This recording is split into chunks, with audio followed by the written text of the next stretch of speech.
প্রতিটা গুনার রাসূলুল্লাহ সাল্লাল্লাহু আলাইহি সাল্লাম বলেন প্রত্যেকটা গুনার শেষ ঠিকানা জাহান্নাম। ওয়া ইন্নাল ফুজুরা ইয়াহদি ইলান নার। নবী সাল্লাল্লাহু আলাইহি সাল্লাম বলে প্রতিটা গুনাহ টেনে নিয়ে যায় জাহান্নামে। আমার শায়েখ বলে প্রত্যেকটা গুনার ওই পিঠে আগুন জ্বলে, জ্বলে না? প্রতিটা গুনার ওই পিঠে আগুন আছে, জাহান্নাম আছে। ইন্নাল মুজরিমিনা ফি আযাবি জাহান্নামা খালিদুন। কোরআনে আল্লাহ বলেন নিশ্চয়ই পাপীরা জাহান্নামের আযাবে চিরস্থায়ী থাকবে। লা ইউফাত্তারু আনহুম, এক সেকেন্ডের জন্য বিরতি দেয়া হবে না। কোরআনের আয়াত। ওয়াহুম ফীহি মুবলিসুন, জাহান্নামী জাহান্নামের মধ্যে বিষণ্ণ মলিন চেহারা নিয়েই পড়ে থাকে। লক্ষ কোটি বছরে একবারও জাহান্নামীর মুখে হাসি ফুটবে না। জাহান্নামীর বিকট চিৎকারে আল্লাহ বলবেন ওমা যালামনাহুম, আমি জুলুম করিনি বান্দা, আমি জুলুম করি নাই, আমি সময় দিয়েই আনছি। ফজরের নামাজ 4 রাকাত আমি সময় দিছি 1 ঘন্টার মতো। 4 রাকাত পড়তে 1 ঘন্টা লাগে না। জোহরের নামাজ 12 রাকাত আমি ওয়াক্ত দিয়ে রাখছিলাম 2-2.5 ঘন্টা। জোহরের নামাজের 12 রাকাত পড়তে 2 ঘন্টা দরকার, তো কেন পড়তে পারলা না বান্দা? বলে আসরের নামাজ 4 রাকাত সময় দিয়ে রাখছিলাম 1 ঘন্টা 1.5 ঘন্টা, কেন পারলা না? কাজে আমি জুলুম করি নাই। ওয়ালাকিন কানু হুমুজ জালিমিন, বরং তারা নিজেই নিজের উপরে জুলুম করেছে। আল্লাহ বলেন এই কারণে আজকে আর 1 সেকেন্ডের বিরতি নাই। খোদার কসম বাপ, কোরআনুল কারীমের মধ্যে আছে জাহান্নামী তখন জাহান্নামের ফেরেশতা, জাহান্নামের দারোগা, জাহান্নামের যিনি লিডার ফেরেশতা তাকে বলবে ওয়ানাদাউ ইয়া মালিকু লিয়াকদি আলাইনা রাব্বুক। জাহান্নামী বলবে হে ফেরেশতা মালিক, তোমার আল্লাহকে বলো আমাকে চিরতরে একবারেই শেষ করে দিতে, আমি আর পারছি না, এমন ভীষণ আগুন আমি আর সইতে পারছি না, তোমার আল্লাহকে বলো একদম শেষ করে দিতে, মানে আমারে একদম মৃত্যু দিয়ে দাও। ক্বালা ইন্নাকুম মাকিসুন, আল্লাহ বলে ফেরেশতা বলবে না নাফরমান, তোকে অনন্তকালের জন্য এই জাহান্নামেই পড়ে থাকতে হবে। এখানে মৃত্যুও নাই, এখানে বিরতিও নাই। কথা বুঝছেন কিনা আমার? কি নাই? মৃত্যুও নাই, বিরতিও নাই, জিরানিও নাই। আল্লাহ আমাদেরকে মাফ করে দেন। আপনাদের কাছে অনুরোধ, কষ্ট হইলেও এটা মনে রাখেন। আপনারা আপনাদের ছেলেদের দিকে নজর দেন, আপনারা আপনাদের মেয়েদের দিকে নজর দেন। মুসলমান ফিলিস্তিন আজীবন মার খাবে, আর আমরা কোনোদিন নির্যাতিত হব না, এর নিশ্চয়তা কে দিল আমাদেরকে? কাশ্মীর আজীবন নির্যাতিত হবে, আর আমরা সারা জীবন মজা মারমু, তার কি নিশ্চয়? বলে রোহিঙ্গা মুসলমান আজীবন মার খাবে, আর আমরা সারা জীবন সুখে ভাসবো, তার কি নিশ্চয়? আমরা সবাই জোনায়েদ বাগদাদি না? আমগো মা বোনেরা সব রাবেয়া বসরি না?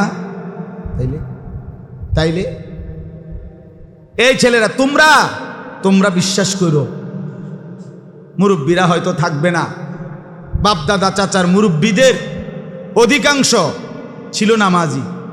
এক গ্রামে বাপ চাচাদের আমলে বিড়ি খাইতো 1-2 জন, গ্রামের কোনাত গিয়া, বাঁশমুয়ার কাছে গিয়া, খেরের ফাড়ার হেপারে গিয়া। কোনো একটা অন্যায় করলেও 1000 বার ভয় পাইতো, স্কুলের টিচার দেখলেও বিচার করব। ঠিক কিনা বলেন না কেন? আমার মনে আছে আমরা ছোটবেলায় হিন্দু মাস্টাররাও ভয় পাইতাম, যে হিন্দু সারে দেখলো ফিটটা লাইব, মাইরে লাইব, শেষ করে লাইব প্রাইমারির জীবন। কিন্তু এখনকার এই জেনারেশন সবাই মিলে এক সাইজের 15, 16, 17, 18 বছরের ছেলেরা যেইভাবে একসাথে পাগল হয়ে গেছে গুনার উপরে, মোবাইলের উপরে, নারীর উপরে, নাচ গান দেখার উপরে, এদের হাতে আগামী 20 বছর পরে, 30 বছর পরে এদের হাতে যেই সন্তান আসবে, জেনারেশন আসবে, তাদের কি হবে চাচা বলেন? এরা যারা একটা ওয়াক্ত নামাজ পড়ে না, যারা পুরাটা সময় কাটাইছে মোবাইলে উলঙ্গ ছবি নাচ গান দেখে, যারা পুরা হায়াত আপনার চুলটাকে পেখম কইরা কইরা চলছে, সে তার ছেলেকে কি শিখাবে, মেয়েকে কি শিখাবে, সে তার বিবিকে কিভাবে দ্বীনের উপরে পরিচালিত করবে? অথচ আগামী সময়টা তো খোদার কসম এখনের চাইতে বেশি কঠিন। যত দিন যাচ্ছে তত কিয়ামতের আলামত বাড়ছে না? কথা বলেন না কেন? দাজ্জাল কি আসবে না গেছে গা? কথা বলেন না তো। তাইলে হয় তোমার সামনে, নয় তোমার সন্তানের সামনে। তখন তুমি কেমনে ইমান বাঁচাইবা? এখন যে গায়ে সয় না সেজদাও নামাজও, তখন কেমন হবে? আল্লাহ আমাদেরকে বুঝার তৌফিক দান করেন। এই কারণে আমি বললাম, আমার মূল বক্তব্য এটা আপনাদের কাছে। অনেক ছেলে মাশাআল্লাহ কারো প্রতি দুশ্মনী নাই। এই ধমক দেওয়া, ধাক্কা দেওয়া, এই শক্ত বলার অর্থ এটাই, বিবেকটা যেন একটু নড়ে ওঠে, কলিজাটা যেন একটু হলেও নড়ে। আহা কি করছি? তোমরা বলো ভাই, যেই ছেলেরা তোমরাই বলো, তোমাদের যাদের চুল এই নতুন কাটিংয়ের এই চুল, এ তো সরাসরি কাফেরের চুল। তাহলে একটা তুমি তোমার চেহারা দিয়া নিজেকে সরাসরি, কোনো আইডি কার্ডেরও দরকার নাই, জন্ম নিবন্ধন সনদেরও দরকার নাই, কোনো কাগজপত্র ছাড়াই নিজে হাসি খুশিভাবে নিজের পরিচয় নিজেই তুলে ধরলা যে বেঈমান, কাফের, ইহুদি, খ্রিস্টান, কোনো ফুটবল ক্রিকেটের খেলোয়াড় আমার পছন্দ, এটা কি আর বুঝতে বাকি রইল? এটার জন্য ভোটার আইডি কার্ড চাইতে হইব? এটার জন্য জন্ম নিবন্ধন সনদ দেখতে হইব? নিজের পরিচয় নিজেই তুলে ধরলাম। আমি ভালোবাসি কাকে, আমি চলতে পছন্দ করি কার সাথে, এটা তো প্রমাণ হয়ে গেল। অথচ মোমেন তো ভালোবাসবে কাবাকে, মোমেন তো ভালোবাসবে মদিনার সবুজ গম্বুজকে। মোমেনের স্বপ্ন থাকবে, জওয়ান কিংবা বুড়া, নারী কিংবা পুরুষ, এক ইমানদারের কলিজায় স্বপ্ন থাকার কথা, আমি আল্লাহর ঘর দেখব, আমি রসুলের রওজা দেখব।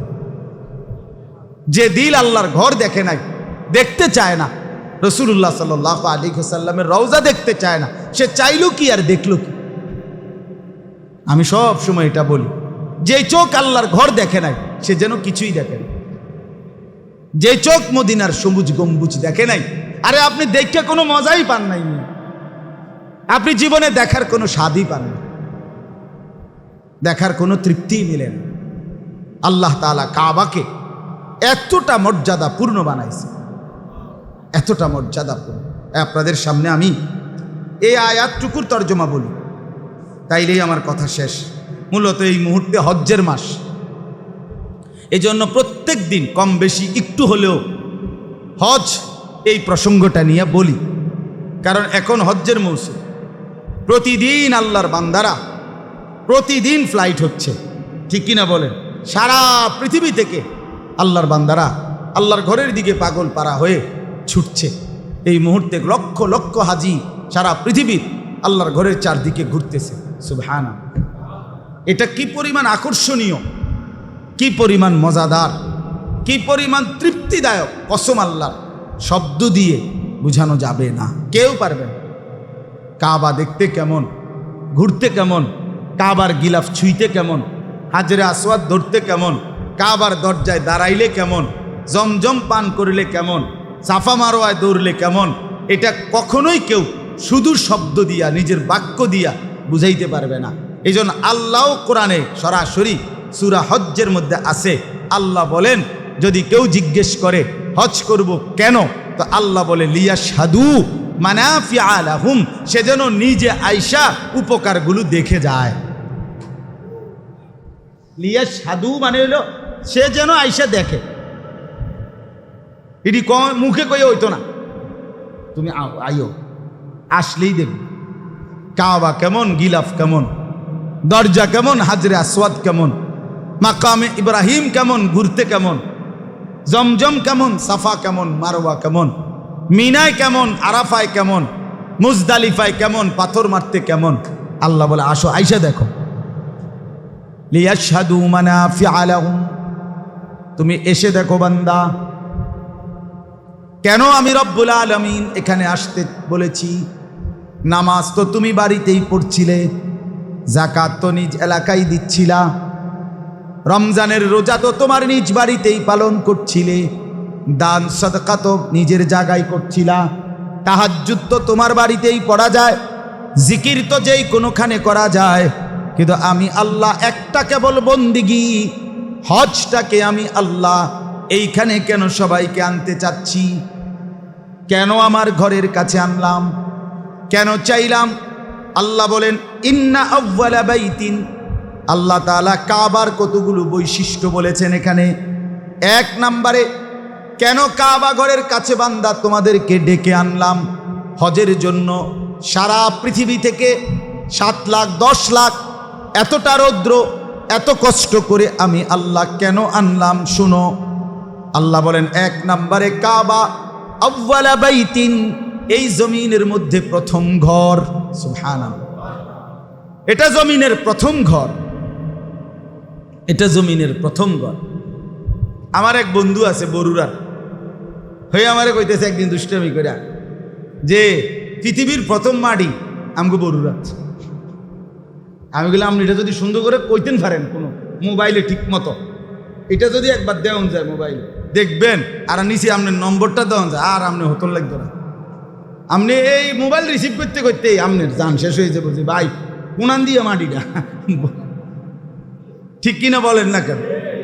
সবাই বলবে এটা, আরে ভাই কোন কি এটা তো একবার দেখা দরকার, বরুড়া কোনান দিয়ে এই মাটিটা পৃথিবীর প্রথম মাটি। আল্লাহ তাআলা বলেন জমিনের প্রথম ঘর কাবা। একথা শুনলেই তো দেখতে যাওয়া উচিত। সুবহানাল্লাহ। দ্বিতীয় বৈশিষ্ট্য ওয়াদিআ লিন-নাস, আল্লাহ বলে এই ঘরটা আমি আল্লাহর পক্ষ থেকে বানানোই হয়েছে আমার বান্দা মানুষদের জন্য।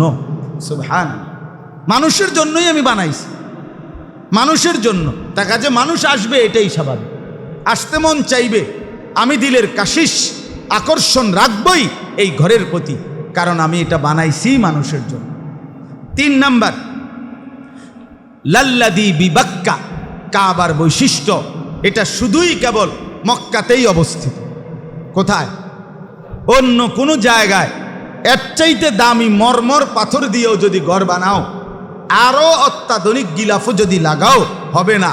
এটা কাবা যেখানে মক্কায় ওইখানেই হইতে হবে, ওইখানেই হইতে হবে। ওই যে আব্রাহা বাদশাহ নবীজি সাল্লাল্লাহু আলাইহি ওয়াসাল্লামের জন্মের পূর্বে সে তার ইয়ামানের সানা এলাকায় একটা ঘর বানাইছে, খুব অত্যাধুনিক বানাইয়া বলছে এইটাই কাবা, তোমরা এখন এই অঞ্চলের মানুষ এখানেই তাওয়াফ করো। হেনে আর ওই কুরাইশদের যেই মক্কায় কাবা এটা তার যাওয়ান লাগতো না। তো এক লোক রাত্রিবেলা ওই মক্কা এলাকার এক লোক রাত গভীরে গোপনে ওইটার ভিতরে হেতের বানানো যেটা ঘর এটার ভিতরে পেশাব পায়খানা করে দিয়ে আইয়াছে, যা দিলাম। এই জিদ্দে, হ্যাঁ এটা কিতাবের কথা, বিশ্বাস এটাই কিতাবে আছে, তারিখে আছে। এই জিদের উপরে হে মূলত এই কাবা ঘর ভাঙতে আছে। ওই যে হাতি নিয়ে যে আসছে, আলাম তারা কাইফা ফাআলা রাব্বুকা বিআসহাবিল ফিল, এই ঘটনা শুনছেন না আপনারা? আব্রাহা বাদশার ঘটনা। তা আল্লাহ তাআলা বলে এটা শুধু মক্কাতেই মুবারাকান। আল্লাহ তাআলা বলেন চতুর্থ বৈশিষ্ট্য হলো কাবার, এটা বরকতের খাজানা, বরকতের খনি। কাবা হজের উদ্দেশ্যে আসবা, তোমার জিন্দিগি, তোমার মাল, তোমার সম্পদ সব কিছুতেই বরকত আসবে। কাবা কখনোই ঠকায় না, বরং বাড়ায় দেয়। এই জন্য হাদিসে স্পষ্ট আছে, আল্লাহর কসম, মানুষ ব্যবসা করে লস হয়, মানুষ মাইয়া বিয়ে দিয়া ঋণে পড়ে যায়, মানুষ আপনার যেই কোনো রকমের প্রকল্পে মানুষ দুনিয়ার মধ্যে লাভ লোকসান হয়। আল্লাহ নবী সাল্লাল্লাহু আলাইহি সাল্লাম বলেন মা আমআরা হাজ্জুন কাত্তু, হাজি নবী ওয়াদা দিছে আল্লাহর ঘরের হাজি হজ করিলে কশ্চিন কালেও কখনোই দরিদ্র হবে না। সুবহানাল্লাহ, হাদিসে দরিদ্র ফকির হবে না। কাবা ফকির বানায় না, কাবা মুবারাকান, কাবা বরকতওয়ালা। এটা ফকির বানাবে কেন? এই জন্য কাবা কাউকে কাবার জিয়ারত কাউরে ফকির বানায়, ফকির বানাবে। আপনি না বসে ভাবছেন আপনার দিলে তো মহাব্বতের ঘাটতি, আপনি বুঝেন না। আপনারে আল্লাহর ঘর জিয়ারতের কথা বললে, হজ্জের কথা বললে, আপনি 13 রঙের 900 কথা। আপনার কাছে এই পরিমাণ জমি তার চাইতে বেশি আছে, বাজারে ব্যবসা আছে, ব্যাংকে টাকা আছে, ফুতে বছরের পর বছর টাকা ফাটাইতে আছে। হ্যাঁ ওটা কোথায়? ওটা কোথায়? ওটা সাদওয়ানে বন খায়, সাদিয়া বিজাইয়া, আর বিড়ি খায়, আর গপ মারে, লম্বা লম্বা গপ, সল্লোক কয়, বুদ্ধি দেয় পুরা গেরাম। শুধু বদনাম, শুধু গীবত, শুধু মানুষের বদনাম। শিক্ষণ একটা টুলের মধ্যে একটা বালা কদ্দুর সুফাত বইতো তো মন্ডারে বুঝাইতাম। সাদওয়ানি কি সুফাত বসে? শিকন একটা টুল ভালো মতো শরীরেও বইয়ে না, এরকম একটা শিক্ষণ একটা টুলের মধ্যে বইয়া জিন্দিগিটা শেষ। ঘন্টার পর ঘন্টা গীবত, বদনাম। আর এই বিড়ি খাইতেছে, বন খাইতেছে, চা খাইতেছে, বুটমুড়ি খাইতে আছে। আহা চাচা, আল্লাহর ঘরে যাবেন না? হ্যাঁ, আল্লাহর প্রিয় বান্দারা, আমরা কিতাবে পড়ছি, আল্লাহর বান্দারা আগে যারা ছিল তারা আল্লাহর নেক বান্দা, সাধারণ মানুষ আল্লাহর কাছে কাইদা বলতো, আল্লাহ 40 বছর ধরে আমি মুতাওয়াজ্জিহান ইলা জিহাতিল কাবা, কাবার দিকে ফিরে নিয়ত বাঁধলাম, এভাবে বলে যাচ্ছি আল্লাহ 40টা বছর আমি বুঝি আজীবন এভাবে বলেই যাব, কাবার দিকে ফিরে আমি কি কাবার সামনে দাঁড়াবো না মাওলা? আপনি বুঝি আমারে নিবেন না? কিতাবে লিখছে এরকম কত বান্দা এভাবে বলে আল্লাহ। আচ্ছা, আল্লাহর কাছে এটা কইলে এত বড় আর হামুর রাহিমিন, উনি কেমনে সইব বিষয়টা? উনি বলবে কিতারে কয় আমার বান্দা কেমনে রে চাইল, তারে কেমনে না নেই বলে। আমরা কিতাবে পড়ছি কত আল্লাহর বান্দা আগের জমানায় কানতেন আর বলতেন, আল্লাহ আপনার ঘরের হাজি সাহেবের গুড়ের পোটলার মধ্যে কইরা কত পিঁপড়া আপনার ঘরে চলে গেল গুড়ের পোটলাত। আমি আল্লাহ আপনার বান্দা মোমেন, আপনার সেজদা দিয়া যে এত বছর আমি আপনার ঘর দেখব না? আল্লাহ তাআলা ঠিকই টেনে নেয়, আল্লাহ ঠিকই টেনে নেয়। মুবারাকান, এজন্য কাবা বরকত। কাবা আপনার জীবনে কি এনে দিবে? বরকত এনে দিবে। হজ আপনাকে ঠকাবে না, উমরা আপনাকে ঠকাবে না, আল্লাহর ঘরের জিয়ারত আপনাকে কমাবে না, বরকত হবে, বাড়ায় দিবে। ওহুদাল লিল আলামিন। আল্লাহ বলেন কাবার বৈশিষ্ট্য হলো 5 নম্বরে, এই কাবা হলো তামাম বিশ্ববাসীর জন্য হেদায়েতের কেন্দ্র। এখানে আসলে জিন্দিগি বদলাবে, আখলাক বদলাবে, চলন বলন বদলাবে, আমল আখলাক বদলাবে, জিন্দিগির সব কিছু বদলে যাবে যদি কেউ আল্লাহর জন্য হজে আসে। এজন্য যত লোক আল্লাহর সন্তুষ্টির জন্য হজে যায়, আসার পরে নিশ্চিত তার মধ্যে পরিবর্তন দেখা যায়। যদি দেখেন বদলায় নাই, তাইলে আগের থেকেই বুঝবেন উনি গেছে না আল্লাহর জন্য, উনি গেছে হুডাঙ্গিরি লেগে, উনি গেছেই হুটাঙ্গিরি মারতে। হ্যাঁ, যদি আল্লাহর সন্তুষ্টির জন্য গিয়ে থাকে, কাবা হেদায়েত দিয়ে দেয়।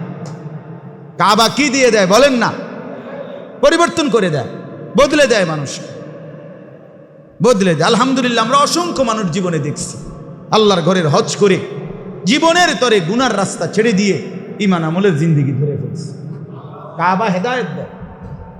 6 নম্বরে আল্লাহ বলেন ফিহি আয়াতুম বাইয়িনাত, এই কাবার চারদিকে আরো অগণিত আমার নিদর্শন আছে।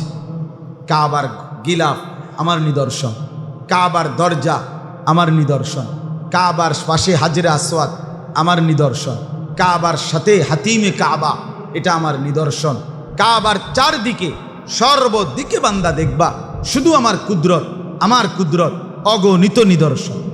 যদি বলি আল্লাহ 2-1টা নিদর্শন কর না, আল্লাহ বলে একটাই শুধু বলি, মাকাম ইব্রাহিম। 7 নাম্বার, কাবার সামনে আমার ইব্রাহিমের স্মৃতি চিহ্নের সেই পাথর আজও আছে। এটা নিদর্শন কি?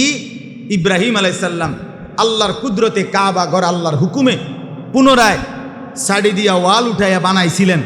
তো তখন জিব্রাইল আলাইহিস সালাম নবী ইব্রাহিমের জন্য একটা পাথর আইনা দিছিলেন। আল্লাহর কুদরতে ওই পাথরটা লিফটের মতো ইব্রাহিম আলাইসাল্লামের জন্য ওই কাবা ঘরের কাজ করতে গিয়ে উপরে উঠত, নিচে নামত। এটাই তো এই পাথর আল্লাহকে বলছে, আল্লাহ আপনার বন্ধু ইব্রাহিম আমার উপরে তার পাও, আমার মনটা চাচ্ছে আপনি যদি একটু সুযোগ আমারে দেন, আমি তো পাথর শক্ত, কিন্তু আপনার বন্ধু ইব্রাহিমের কদমের পায়ের চিহ্নটা আমি একটু মাটির মতো নরম হইয়া আমার মধ্যে নিতে চাই। আপনি কদ্দুর দেন সুযোগ আমারে, আমি একটু নরম হই, আপনার বন্ধুর পাহাড়া লাইগা জায়গাটার ভিতরে। আল্লাহ বলছে ঠিক আছে, দিলাম, যা পাথর নরম হ। পাথর নরম হয়েছে, ইব্রাহিম আলাইহিস সালামের পা দাইব্যা গেছে, এরপরে পাথর শক্ত হয়ে গেছে, কিন্তু ইব্রাহিমের পায়ের চিহ্ন আজকে ৬,০০০ বছর পরেও ওই পাথরের মধ্যে অবিকল আছে। মাকাম ইব্রাহিম, আল্লাহ বলে এটা আমার কুদরতের নিদর্শন। ওমান দাখালাহু কানা আমিনা। সর্বশেষ আল্লাহ বলেন কাবার বৈশিষ্ট্য হলো এটার মধ্যে এসে ঢুকলেই বান্দা আমি আল্লাহ তোমাকে নিরাপদ বানিয়ে দেব। কাবা নিরাপদ বানিয়ে দেয়, যে ঢুকবে সেই নিরাপদ, মানুষ ঢুকলেও নিরাপদ, জন্তু কীট পতঙ্গ ঢুকলেও নিরাপদ। জন্য কাবার হারামের সীমানায় আপনার মানুষ ছোট্ট কোনো প্রাণীকেও আঘাত করে না, ধাক্কা দেয় না, এটা বিড়ালকেও না। আমি তো দেখছি কাবাগরের এই মসজিদে হারামের দায়িত্বে যে পুলিশরা, ক্লিনাররা, এরা বিড়ালেরও খোঁচা মারে না। আমি নিজে একদিন দেখছি বিড়ালের পুলিশে কইতে আছে আমার সামনে, ইয়াল্লা সোরা, বিড়াল সুন্দর বুঝছে, আস্তে মাথা নয়া বিলাই গেছে। আমি আমার সাথে কে জানি ছিল, আমি হাসতে হাসতে কইলাম আর এই বিড়ালটা যদি আমরা দেশে নিতে পারতাম, তে বেড়ার থেকে কিছু আরবি শিখতে পারলে হলে আমরা দেশে। এবারে এই বিড়ালটা আরবি বোঝে না, কি সুন্দর হয়েছে, কইল ইয়াল্লা সোরা। তো কাবা সকলকে নিরাপদ বানিয়ে দেয়। সুবহান। সর্বশেষ কথা হলো ওয়ালিল্লাহি আলান নাসি হিজ্জুল বাইতি, আল্লাহ বলেন এই উপরোক্ত বৈশিষ্ট্যগুলোর কারণে আমি আল্লাহ আমার এই ঘরের উদ্দেশ্যে আমার সামর্থ্যবান বান্দাদের জন্য হজ ফরজ করে দিলাম। কি করে দিলাম? এতগুলো বৈশিষ্ট্য যেই ঘরের, সেই ঘরে কি বান্দা আসতে মন চাইবে না?